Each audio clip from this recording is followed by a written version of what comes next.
Hello guys, this is for Gemini. Gemini, welcome dito sa aking channel, Kapalaran 888. Welcome guys. Alamin natin kung anong messages, vibration, gabay energy para sa lahat ng Gemini. This is for August 2025 until August 2026, Gemini. I hope na makaresonate ka dito ha. Okay, true love. Okay, so yung message mo na to ay posibleng regarding siya sa relationship. Kasi pwedeng in a relationship ka, but yung karelasyon mo ay hindi siya masyadong understanding. Yung palaging pabiktima siya.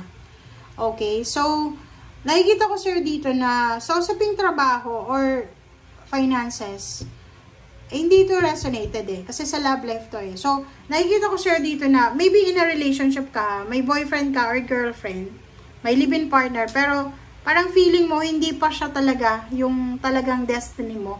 Kasi namumroblema ka Parang nakikita mo ang sarili mo na parang nasa trap ka, yung parang feeling lost or feeling helpless and hopeless. Yung pakiramdam mo na nasasakal ka sa relationship.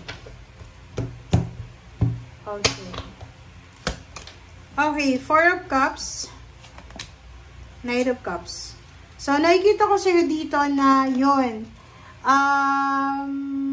If you're waiting for someone na posibleng magsisave sa'yo sa heartbreak mo, sinasabi ng barahan na pwedeng makatagpo ka niyan. Okay? So, halimbawa, galing ka sa heartbreak, possible na makarecover ka by entertaining a new relationship or new friendship.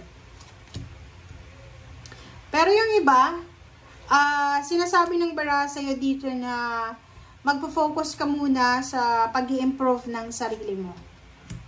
Okay? So, sinasabi ng bara sa'yo dito na may iba sa inyo dyan na mas importante sa inyo yung trabaho kaysa relationship.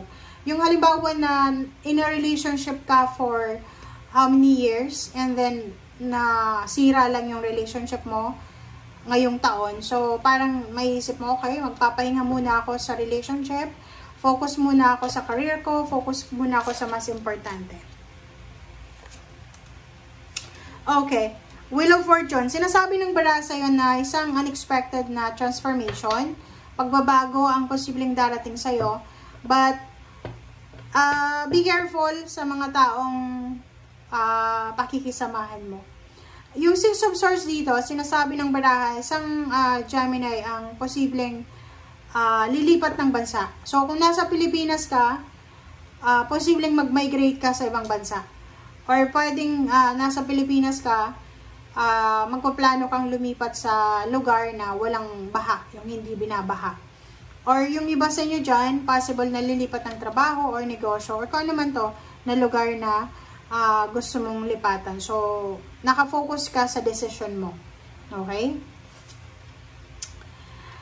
Sinasabi ng baraha dito, especially yung magmamigrate sa ibang bansa, sa Amerika, Europa, sa New Zealand, sa Australia, Canada. Nakikita ko sa inyo dito na sobra-sobra yung excitement na nararamdaman nyo. Paki-comment nga sa comment section if you're planning. Diba? This is accomplishment. So, meron kang ma-accomplish. Ito yung yun nga, parang pupunta ka sa isang lugar na bago sa'yo. Bago yung culture, bago yung lengguwahe, bago yung mga pagkain, bago yung mga mukha, bago yung belief, diba? So, nakikita ko sa'yo dito na you're excited na makapagsimula sa bagong mundo na papasukin mo. The Devil, nakikita ko sa'yo dito, kaso lang, meron kang excited, mixed emotion siya Excited ka, but meron kang takot na nararamdaman. Excited ka, but meron kang parang feeling na nervyos ba, na inaakala mo na baka hindi kami swertehin dito, ganyan, ganito. Makinig ka sa sinasabi ng iyong intuition. Kasi yung magic, yung swerte, yung unexpected na yan, yung milagro, pag ibinigay yan sa'yo yan, diba? So, halimbawa na, unexpected na nabigyan kayo ng visa, buong pamilya, papuntang Canada or America, hindi naman ibig sabihin na after 2 days, babawiin na yung visa sa inyo. So, be positive. Huwag masyadong paranoid. Kasi nakikita ko dito sa The Moon in High Priestess, masyado kang paranoid eh. Natatakot ka, baka, parang ganito yun eh. May mga tao, di ba, na natatakot silang mag-enjoy, magsaya, because iniisip nila baka ang kapalit ng kaligayahan ay kalungkutan. Di ba? 2 of Coins, 9 of Coins. So, nakikita ko sir dito, lahat ng mga plano mo, pinag-aralan mo about sa money or about sa pagbabalance ng money since you're Gemini. Ang Gemini kasi guys, hindi sa pagiging kuripot, pero magaling talaga sila humawak ng pera. So, sinasabi ng baraha dito na kung ano man yan na pinag-aralan mo or yung learned lesson mo na yan, magagamit mo siya. Okay? Ngayon. So, sinasabi ng King of Cups sa'yo na you need to calm yourself sa kung ano man na mga imagination mo, mga tamang hinala na posibleng maramdaman sa whole year na to. Basta let go, let God. Yung blessings, sinasabi ko sa'yo, yung blessings na binibigay sa atin yan. Huwag kang matakot na baka kunin ng iba, ganyan, kasi napakalawak ng biyaya ng Panginoon. So, lahat tayo mabibigyan. Lahat tayo nabibigyan.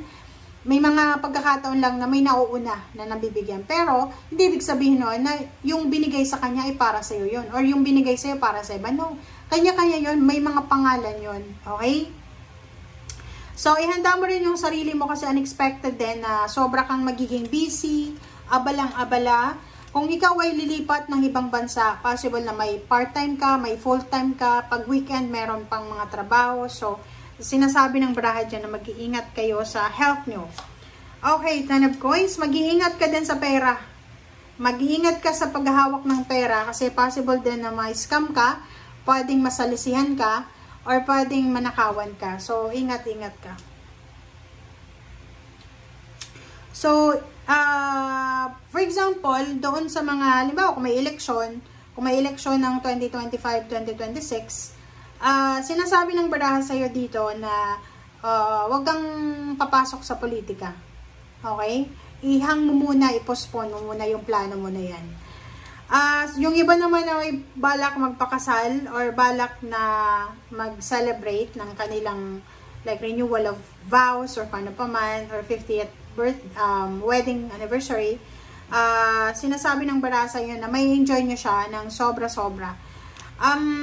Emotion, nakikita ko sa'yo dito na sobra-sobrang masaya ka. Okay? Masayang-masaya ka, Gemini, because you're at peace. Parang lahat ng pangarap mo sa buhay, mahawakan mo. Lahat ng gusto mo, mapapasayo.